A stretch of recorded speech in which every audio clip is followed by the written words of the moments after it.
Okay, for some people who haven't been here before,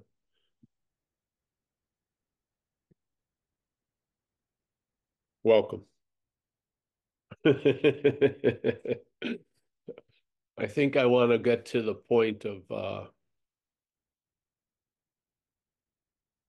you must be able to concede that we're in time, seemingly, yes? It appears to be true that we're in some movement, usually explained in a linear way, which is the big one would be past, present, future. But let's say the incremental one would be before and after, yes? So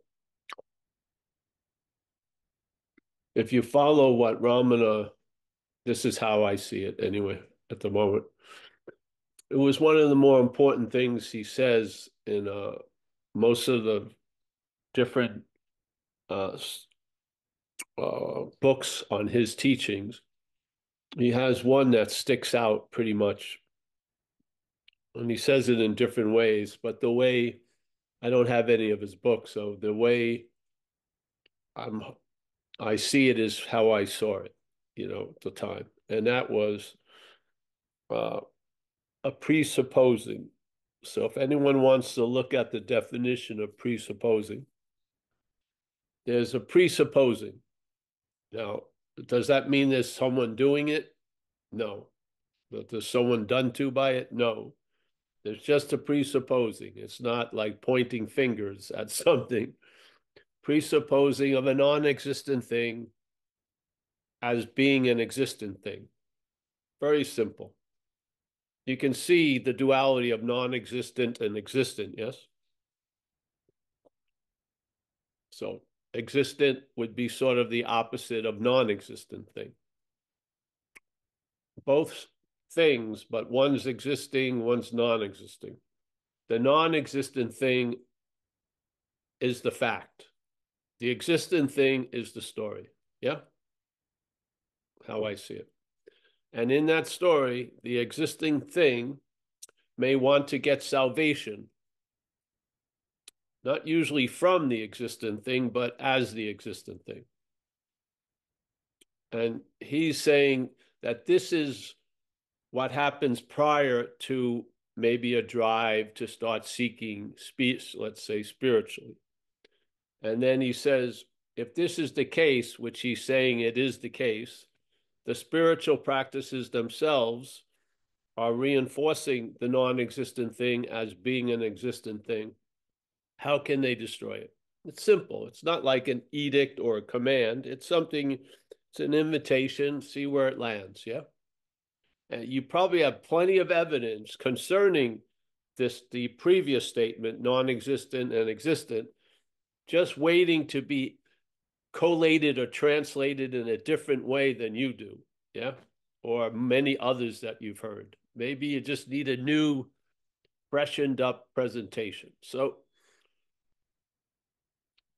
it's a presupposing of a non-existent thing, which is the body, yes? To be an existent thing. And then that existent thing, everything that's working in the existent thing is there to support and reinforce the story of an existent thing, all the while being a non-existent thing. What's one to do after that? How is the non-existent thing taking itself as an existent thing? Is it going to do itself out of being the existent thing? That would be more of the existent thing. Yeah. And in a way, where time starts, time does not start at the non-existent thing. Yeah, because if it did, it wouldn't be a presupposing.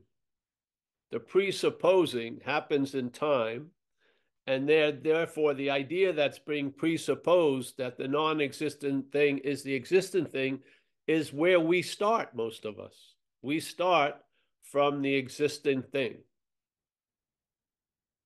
in time, definitely.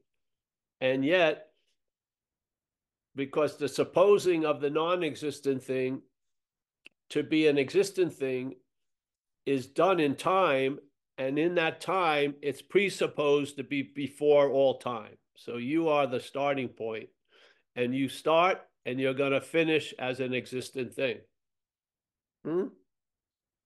You're going to be confronted by maybe seeing existent things you knew pass away, and then see them in a coffin, and it's obvious that wasn't the existence that you were collating to the thing, because now the thing was there. There was no scars or anything missing, but something was missing, which would have been sort of the existence.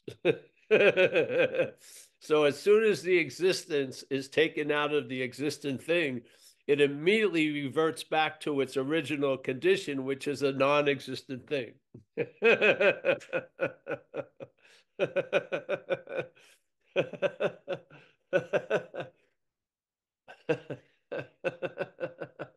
Doesn't it? In death, doesn't the existent thing revert back to its original state, which is a non-existent thing? Yes or no? Usually, when a lot of bodies die, the body's still there, isn't it? Something's missing. Let's call it the existence, but the body is usually, I mean, it's a nuisance for some people. What are we going to do with the body? The non-existent thing is still there, yes? Yet death has occurred, and we would say Paul, as the existent thing, has died, but the non-existent thing's still there, isn't it? It's just not animated. I think that would should tell you something, yes? So, of course, the non-existent thing is going to quote unquote die because it never was born as an existent thing. Yes? Now, we want to avoid the death, but we want to reinforce the birth. We want to have birthday parties. We want to celebrate our age, but we don't want the death. We're not into the death of the non the death, because that would return us back to the non-existent thing from which we have never been in. Yeah. So what left? Where could, if awareness or existence is everything, do you believe there's existence and then space and then existence and then maybe a farther space and then existence? Like if you lived in a rural area where you didn't have a neighbor, so there'd be an existent thing, and then there'd be all this empty space, and there was another existent thing about 5 miles down Route 5. That's insane, yes? So existence is not of a thing. Existence is just like a vibration, so to speak, yes? And when the non-existent thing is vibrated, yeah, it becomes an expression, or let's say it becomes transportation for the existence to have an experience, yeah, to run around and do all this shit, yeah. But it tends not to last forever, does it? No. The existent thing wasn't born as the non-existent thing. I mean, the existence wasn't born as the non-existent thing and then became existing. And then, yes, there was just a non-existent thing. And now that non-existent thing is fueled by existence. Where the hell did your name come from? Yeah. Where does the existence that's driving you, it's been like slapped with a name called Paul. And a narrative that's full of thousands of holes. Yeah. But it stubbornly goes on to the very end. And then it returns from where it never left, which is non-existent. Yeah. So the temporary effect in a non-existent thing can be existence. And at that time, it lasts as long. It's now in a let's say, illuminated thing, but that is just a short little event, yes? And then it returns to the non-existent thing, and then it has to get buried or cremated or something like that. So it gets discarded truly as soon as the existence seems to disappear from it, yeah? I mean, they've tried to mummify. I know there was like a priest or something in Italy. They mummified him because he kept looking pretty good. So they have him in a glass coffin. But basically, that's not the norm. Yeah. Norm is as soon as the existence has moved on, it's time to move on. You don't want to keep, one of your rooms in your house, occupied by a non existent thing. Do you? I don't know. Yeah. With the hopes that it's going to come back or whatever, because it probably isn't. So this is so beautiful, isn't it? So we begin and end here in time as a non-existent thing in a weird way. We don't have any memory when we became the non-existent thing. Do you have on day one memories when you checked out your mother and wanted to question her about her previous whatever? No, you were informed, or that period of time was filled in by other non-existent things that thought they were an existent thing. So we got past the same message. Yeah, that the non-existent thing is an existent thing. And then we've been trying to avoid or rationalize or find some philosophical message why we're going to end in such a short time. Yeah. So presupposing is the non-existent thing. Suddenly an idea comes up, which is the non-existent thing is an existent thing. And then that is presupposed, and it just sort of negates or hides the fact of a non-existent thing. And so our history, our story starts as an existent thing, doesn't? Doesn't it? Did you have Bankyo as a second cousin, the old Chinese Zen master, and said you are the unborn? No, I didn't. Uncle Ace wasn't telling me I was the unborn. They were telling me, and it goes on and on. And for most people, it goes on uninterrupted for the 80 or 90 years, whatever. But some get a little bit flipped out here. Yeah. We get flipped out, and then there's a little questioning. And then the questioning usually is about everything but the non-existent thing.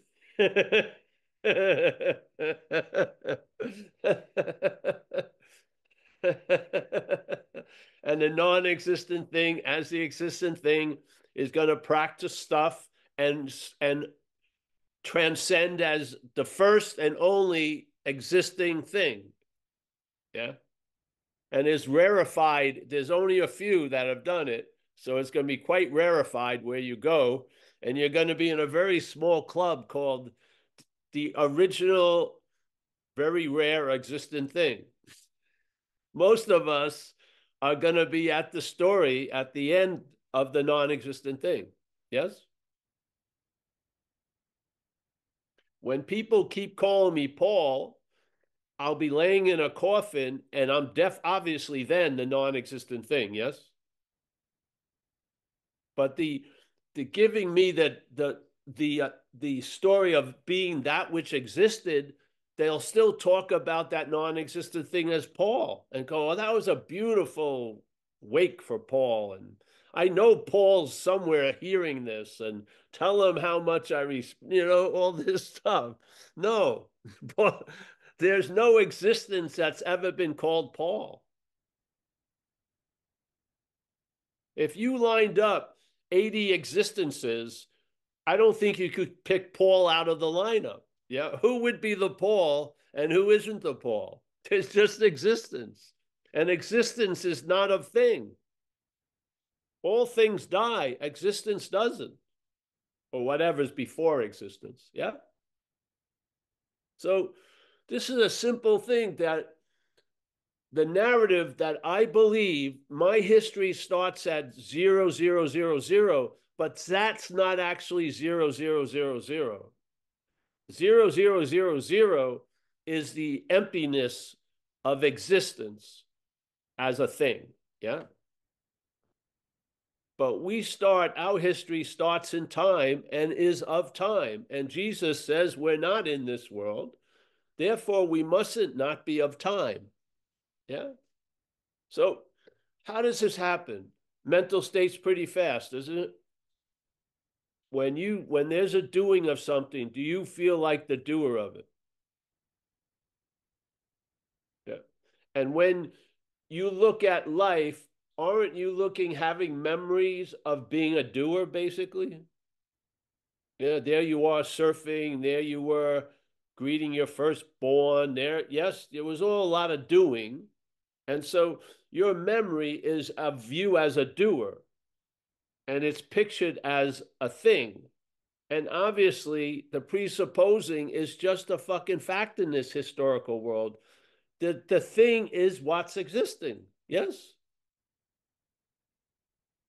Why would you want to go to page 12 if it's right there at the first page? Yeah. Does the non-existent thing, realizing it's a non-existent thing, does it still wash its face? Yes, it does. It may not, the mirror in the bathroom will get a lot of break. It will. Its surface will not be appeared with your face all fucking day, probably. You will lose somewhat interest in at stopping at every window of any store to see your reflection. Those things are probably going to there's going to be an effect demonstrated there. I mean, Amelia's kids are now 15. The mirrors are tired just holding their images in the bathroom. They're in the bathroom at least three-quarters of the time they're here. Either one of them is either going in and the other coming out, or the vice versa. I can't imagine the mirrors. If that was a doing, they would be exhausted. Yeah, they would literally be exhausted. So, so the head is so fast that any doing is claimed and is used to reinforce the story of being the doer. And that doer is pictured as an existent thing, obviously. Or who would be doing it anyway? Yes? When the statement of Ramana is we start as a non-existent thing. We don't start, that's the fact, yeah? So we've moved away from that, and there's another fact that has replaced that fact. And if you look at your head, listen to it for 5 minutes, your head totally believes that that which is existing is the thing. It totally believes it. It believes you are conscious. You, as the non existent thing, is what's conscious. You are going to be the one who wakes up. You, the non existent thing. Yeah. Could you imagine, instead of having all these corrections that always get trumped by the previous assumption, maybe you could be before that presupposing, and maybe you could see the non-existent thing from existence. Yeah. Not as the thing, but from existence itself. I humbly believe it's true. And it's possible. I believe it's the timelessness in every moment of time. And I believe we are of that. And that's why I believe the message of non-duality is what truly works. Because when Ramana seemingly came out of that trance of 8 or 9 years, the only thing he thought could work would be inquiring of the self to recognize it's not you. All the other stuff, he said, you might as well forget that and just surrender. If you feel like you're a thing, admit you're outmatched and ask that power to take care of your life, and thy will be done. Yeah, there you go. He didn't have there's 58 different ways.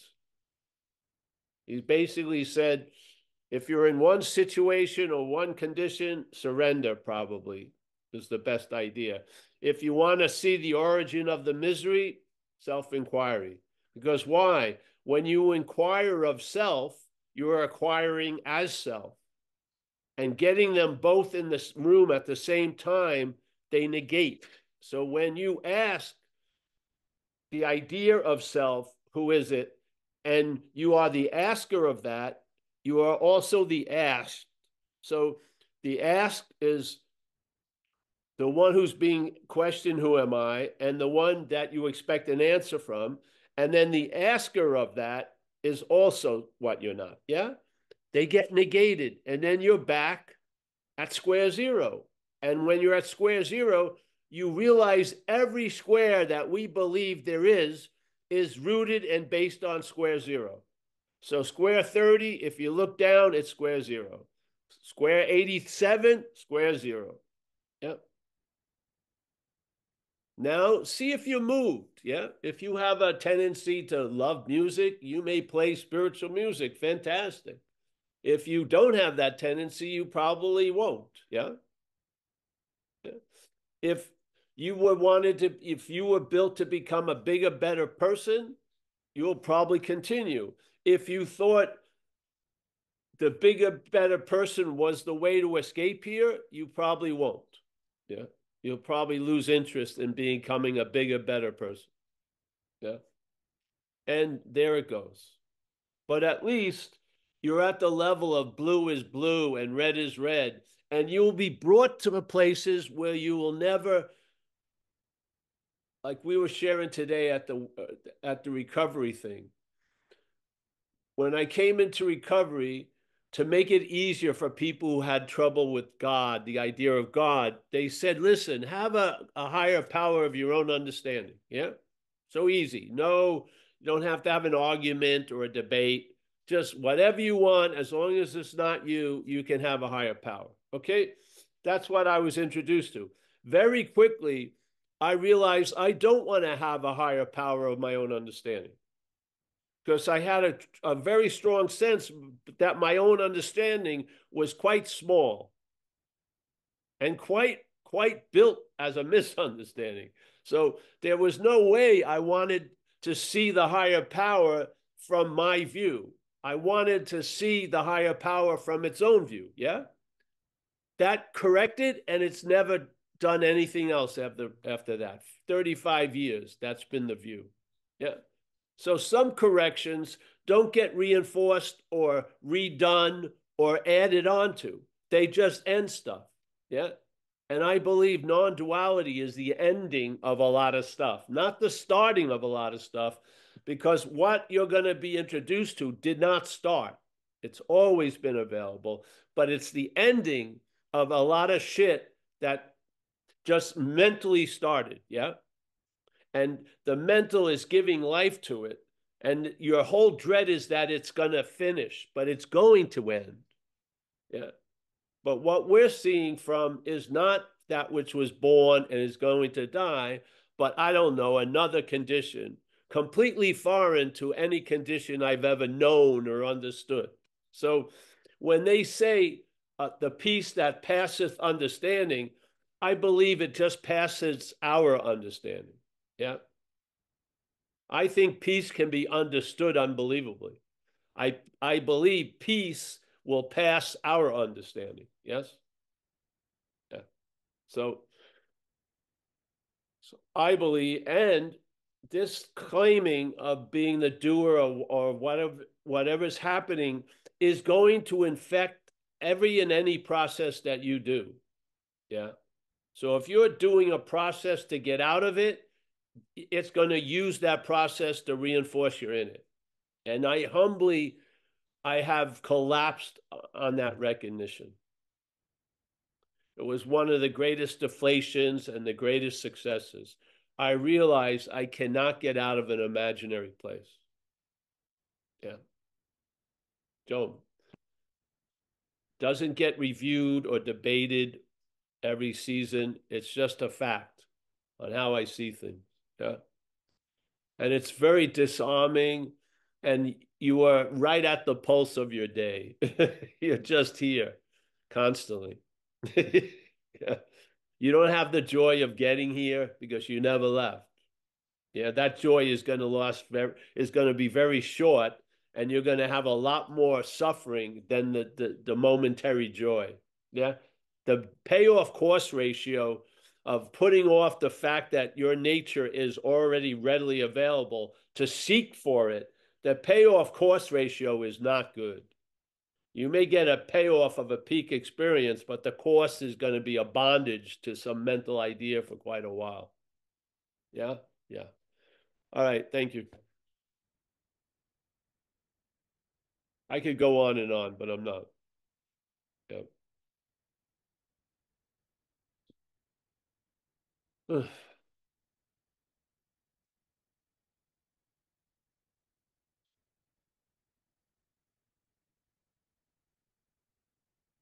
Meditation is beautiful without the meditator. It's incredible. Yeah. But meditation also is not usually even noticed without the meditator. You go in and out of it. It's usually not a big production with the right cushion and the right seat.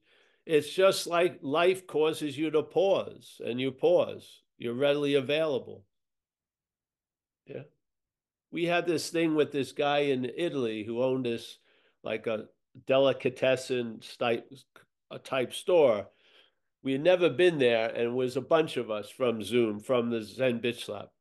And I walked in, and this guy came up and put his hand on my shoulder, and I immediately surrendered.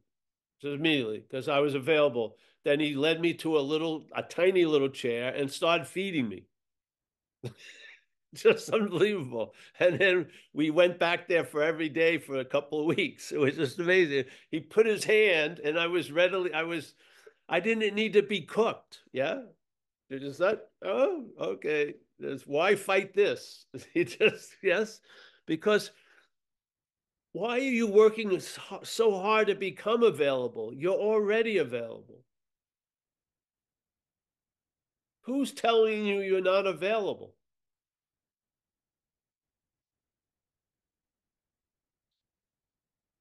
Yeah. All right. Thanks,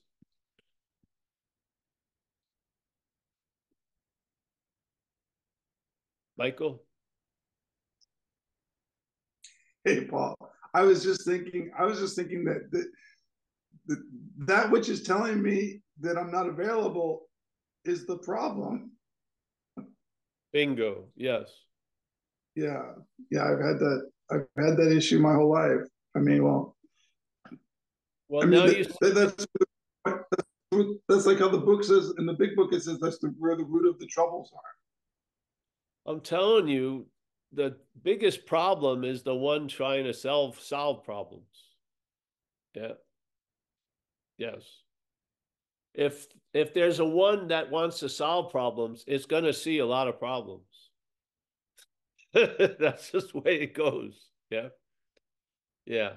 This is why bringing it into the light, which means bringing it into the field of awareness and just see it. There's invitations in it. Yeah.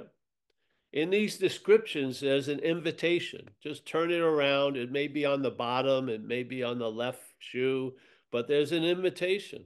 Yeah. You have so much evidence accumulated. Yeah. That that which wrote it can't fucking translate it. Yeah. You got to get a new translation of all this evidence that's piled up about the story of Paul and have a new pair of eyes looking at it because the same old. Yes. Yes. So that which tells us, I mean, seriously, look at what it's gotten away with. It probably had a cousin who wrote books on getting into the moment. So it just decided to convince us that we were out of the moment. And the cousin, he got a 10% kickback. The cousin did great. Yes, because he sold tons of books about how to get into the moment, predicated on the insane idea that you could be out of the moment. You cannot be out of a moment. Yeah. It's impossible. I was. Well, yeah. So what happens if you can't be out of the moment? Are you going to have any interest trying to get into the moment? No. So now you're going to be freed from the need to get into the moment. You know how liberating that is? To be freed from the need to get into the moment. It's very liberating.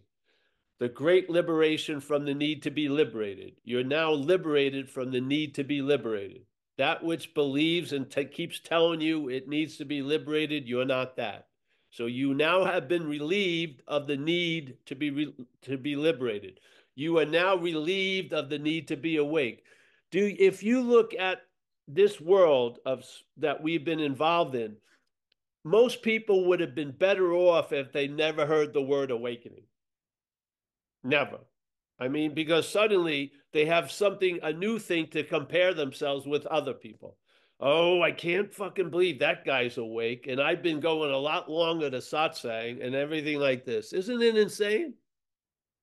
And most people would be much better off if they never heard the word enlightenment. Because enlightenment, one of the definitions is a cessation of all suffering. The head uses the idea of enlightenment to produce suffering, doesn't it? You have it now, you have another terrible thing hanging over you in this world that you blew all these moments I could have used to try to arrive at enlightenment, and I really fucked up. And now in the enlightenment race, I'm about 5 laps behind. So now you stay up all night listening to videos and shit. I've got to catch up.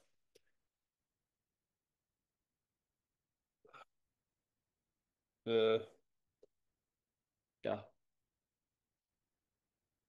People were just happy. Then they heard you got to be, you're not awake. You got to wake up. Oh shit, another fucking order. How am I going to do that? You want to feel awake? Jump in the cold Pacific Ocean right now. All your troubles will be forgotten instantaneously. As soon as you hit that cold water, all of your concerns are going to be forgotten like that. Yeah.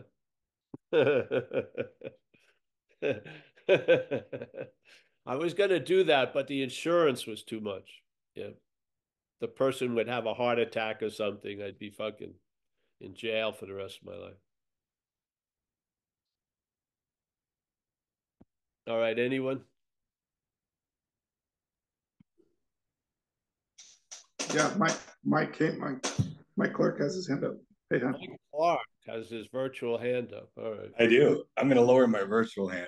Thank you. There we go. So I don't forget. I think, you're about a week ago, you were talking about something very close to what you're talking about now. You're talking about from the time you were about 6 years old, you wanted to get out of here Yes. and would do almost anything to get there, especially if it meant something that you could enjoy today. The hell with tomorrow. We'll let that take care of itself, and we'll just get out of it for the moment. At that point, it wasn't enjoyment. It was Well, yeah, but it turned into that. And my understanding of that has been my whole life has been that whole wanting to get out of it is I understand what that is. I've had that same feeling, and what it led to for me is the addiction of spirituality, I guess I would call it. Not an addiction to alcohol, but addiction to all the things that come with processes and understandings and techniques and all that kind of stuff that I thought was going to get me out. Because that was, as you said just now, that the point was to have this me that I thought was me be there for the big event. and that when you were here in Mexico and I got a little whack about, well, maybe not a little whack, maybe a big whack about, in a way, the mind or the head, as you say, being the wrong tool for the job that I wanted, that I wanted to have happen, the thing that I wanted to have happen. It couldn't get me there. because it's like a little limited, limited capacity and limited ability. And when the course, you're right, the Course in Miracles says the mind is part of the body, and if it's part of the body, it ain't going anywhere.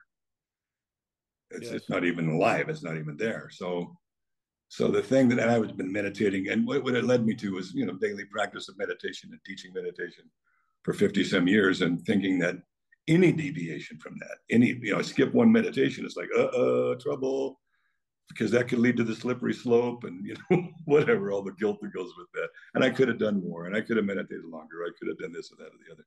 But that realization that isn't necessary. And in fact, as Michael's saying, it may be in the way.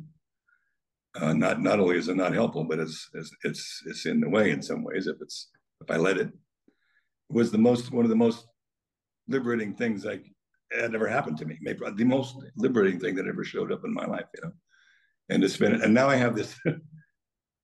It's odd. I don't know how to describe it exactly, but there's a freedom and almost a giddiness in a way in the face of almost anything. Things just happen, and well, that's great.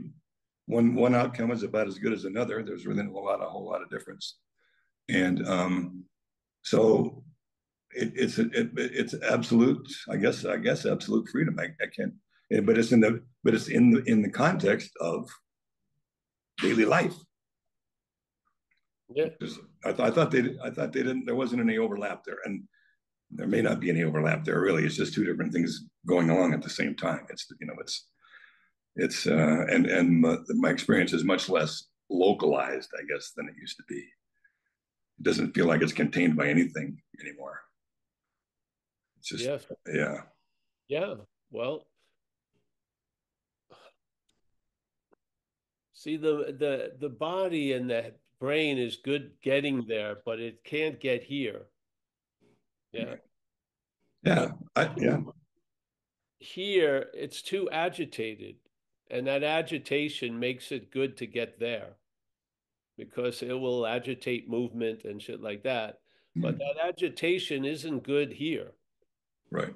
Because it sort of, instead of seeing your original face, you're paddling for no reason. You're just just disturbing the water for no reason. Right. So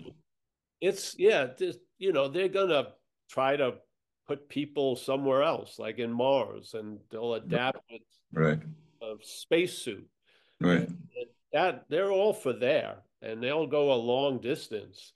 But here is impossible for it. Right. Yeah, and so this is just what can a failed system show you? It's failed. That same thing where it says the brain, because it's part of the body, interprets everything to the body. Yeah. Right. The brain is on the body side. Yeah. So it's Right. interpreting the story to the body. And knowing this,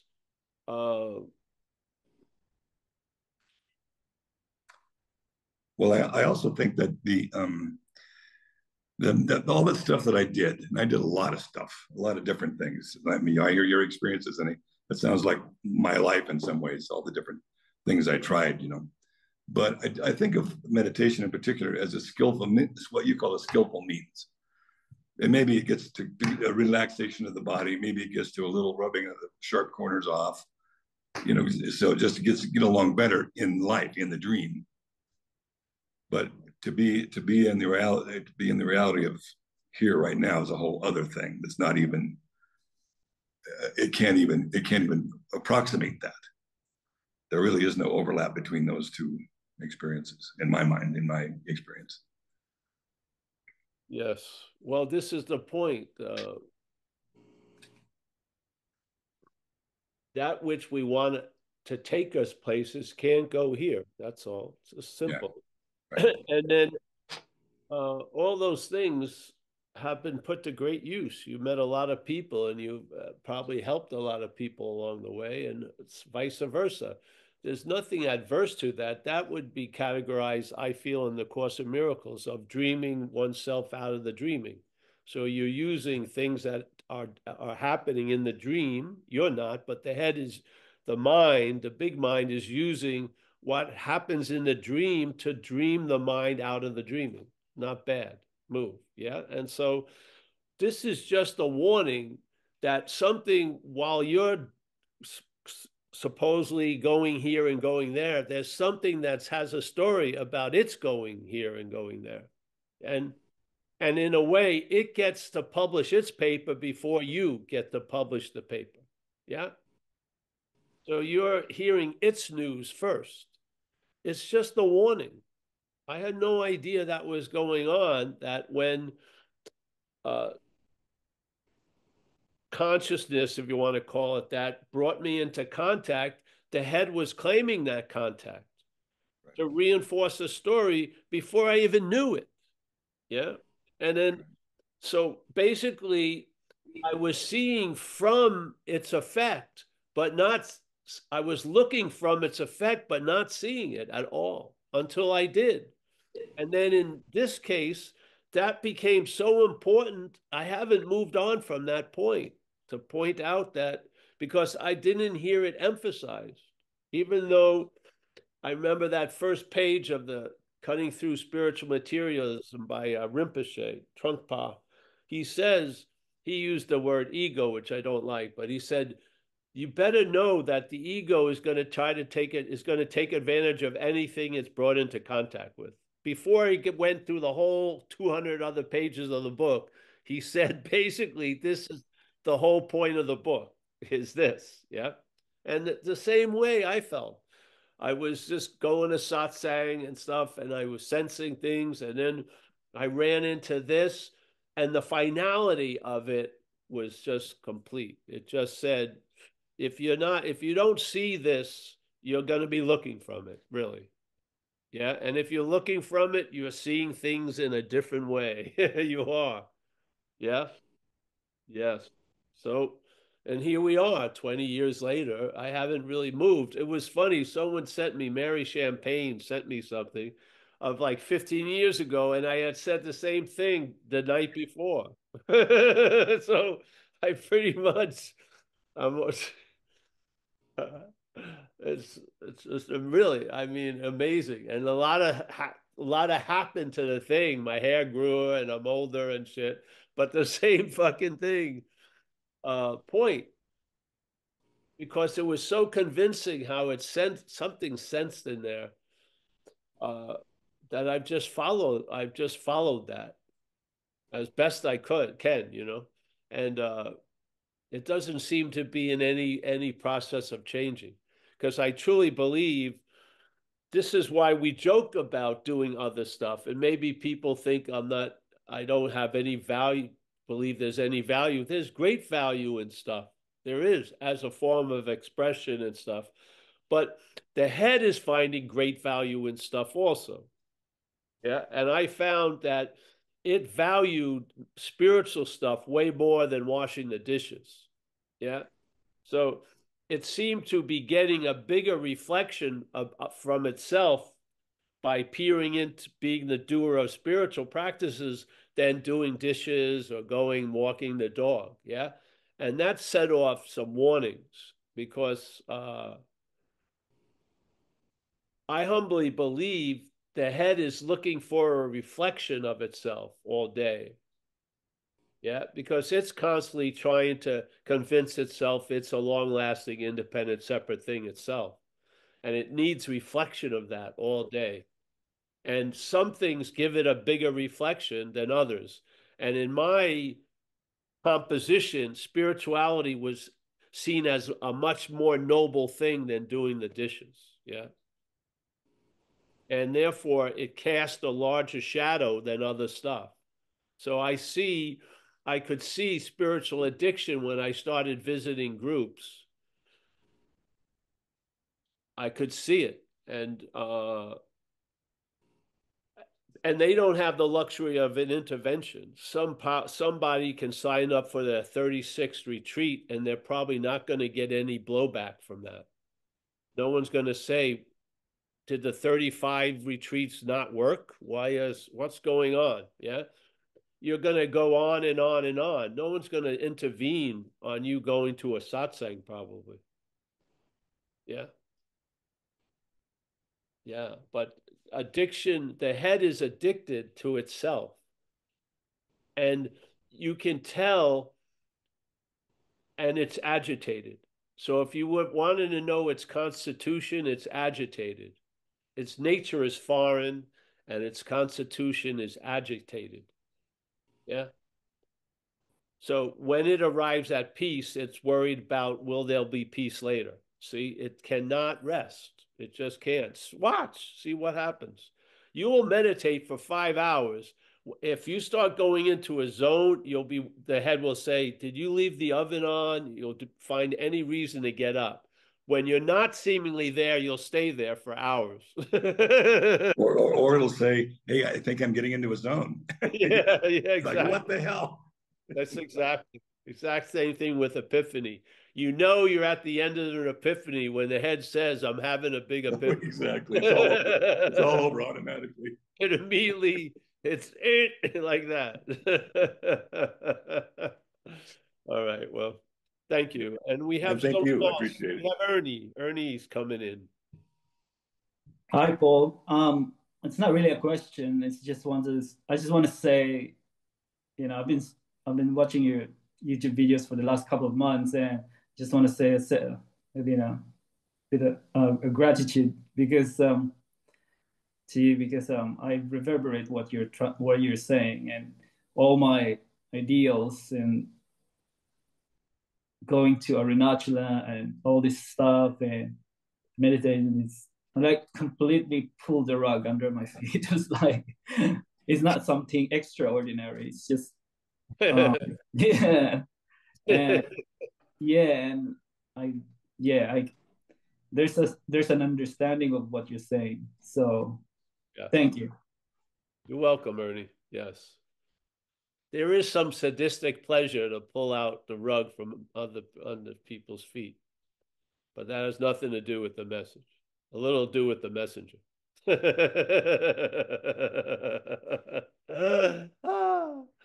It's sort of like if you were falling and you kept trying to grab something and you would say it sucks, there's nothing to grab, but eventually you realize your arms were wings. Yeah. So giving something to grab returns to the fact that they're only arms. Instead, if it's withheld and you starve them from anything, they may find out their wings. Yes. So which one is the real compassion? To keep giving people something to get, or to withhold that and see what they find out about themselves? I would say the latter. Yeah. So, yep. Thank you, Ernie. Great. And our Nancho is great, man. That cave is unbelievable. Ramana Maharshi, did you go visit the cave there? Try to, if you go there again, go to the cave he sat in. It's like a nuclear reactor. Yeah, it was like yes, there was a before the sense of trying to um trying to get what other people's experience, and those are gone now. It's like why I'm trying to achieve something for the people that did, and then without it's really more so Great. that kind of hits on me, and then so yeah Just let it so roll, bro. More will be revealed for sure. Yeah. Yeah. I I mean, guess would it be yes. perfect that uh concerning your true nature, there was really nothing you needed to do because you have never not been that true nature. That's pretty good. That's just chasing some other people's experiences, and see how which is totally now it's just like a more of the I don't know, you can't really see the illusion if you're under the illusion. I don't know, so Yeah. Yes. but there's a seeing of it. Thanks. Yes. And then the seeing of it gives you the history of illusion. Yeah. You see, yeah. Yes. There's a lot of reverse engineering.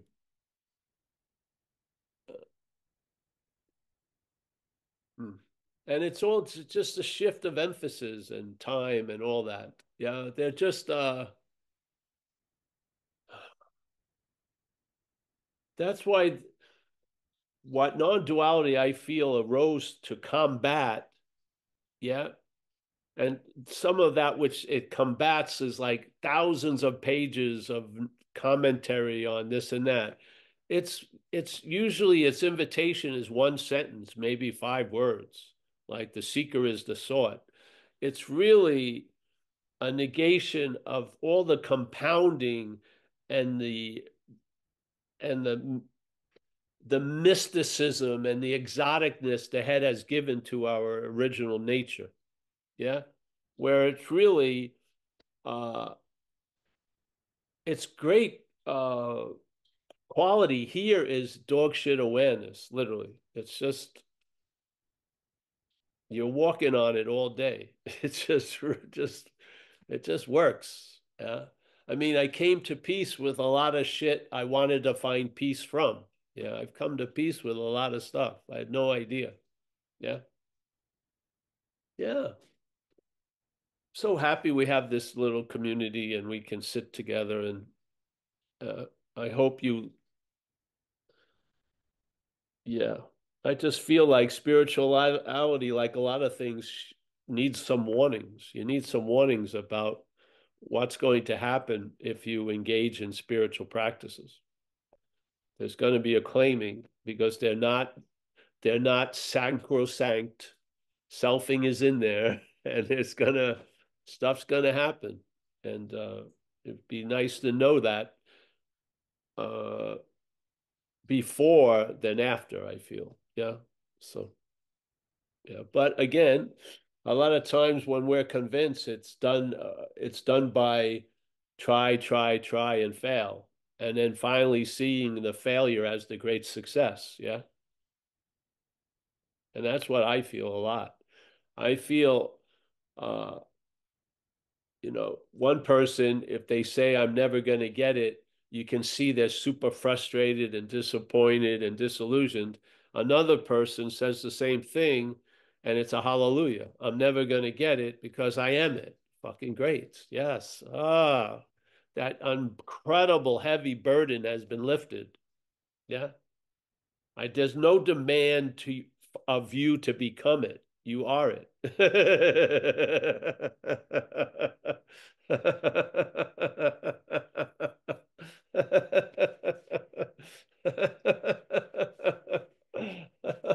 Oh, what? Yeah. You may have to get hobbies as you get older. Projects. The action figure may need to be busier occasionally.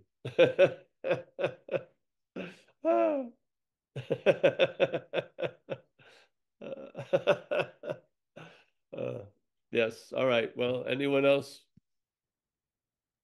If not, I think we're gonna wrap up the rodeo for another day. Yeah. Wow. How did they ever come up with that idea?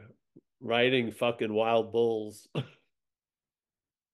You'd have to have a live-in chiropractor. When your head gets whipped, it's just fucking unbelievable. They last, the longest time they last is like 8 seconds. They're thrown away. It's what an insane thing. All right, Michael Stacy, as always. Yeah, I like that view. The lights above you, my son. We should have a choir singing. Yes. Beethoven,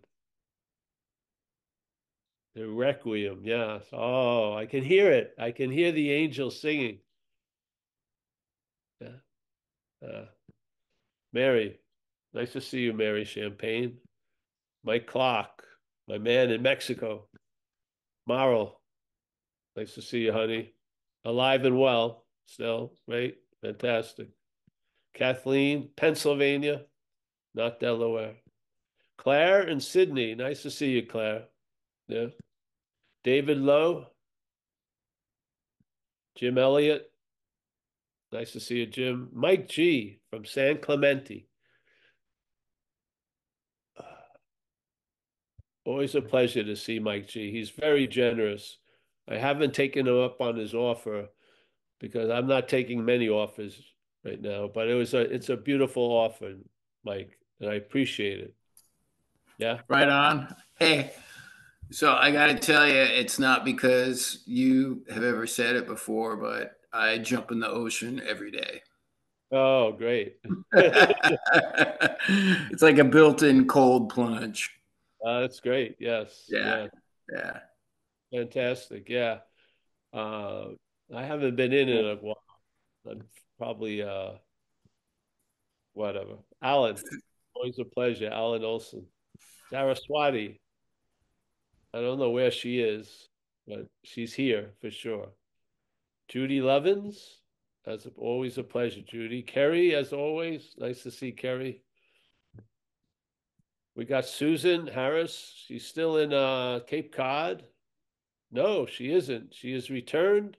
Nope, I'm in DC right now. Oh, DC. Wow. On my way back to California. Oh, we're having a big storm, I think, coming. So take your time. Yeah, right. Yeah. Steve in San Diego, a man willing to be of service. That's very cool. We got Eric down in Vista. David B. I think we're going to be down there in January for down in Joshua Tree, maybe. Yeah, just hanging out for my birthday. We tend to go there. Oh, nice. Yeah, I'll let you know. You can come over and hang out. That'd be awesome. Yeah. David Bitterman. Nice to see you, Dave, as always. Great to see you, Paul. Thank you. To see you, bro. Mika from Finland. Nice. We got Mia. We got Mr. Mucci Facet in Laguna. Also a cold plunger. Oh, good, good. Yeah. Yeah, it's a nice restart. Yeah, that's the Pacific. Yep. Yeah. All right, better you than me right now, but hey, it's all right. 6 a.m., man. Come on down. We'll do it at 6 a.m. I don't think I'll be doing that at 6 a.m. Yeah. All right. I'll see you guys. Thank you. We're here tomorrow night and 5 times a week on the website. Look under events. Same Zoom opens up usually 10 minutes or so before the meeting. No password. All are welcome. Nice to see you. Thank you so much, Paul. Have a good night. Thank you, dude. Thank you, dude. Thank you, Michael. Thanks, everyone. Cheers. Thank you. Everybody. Thank you, Paul.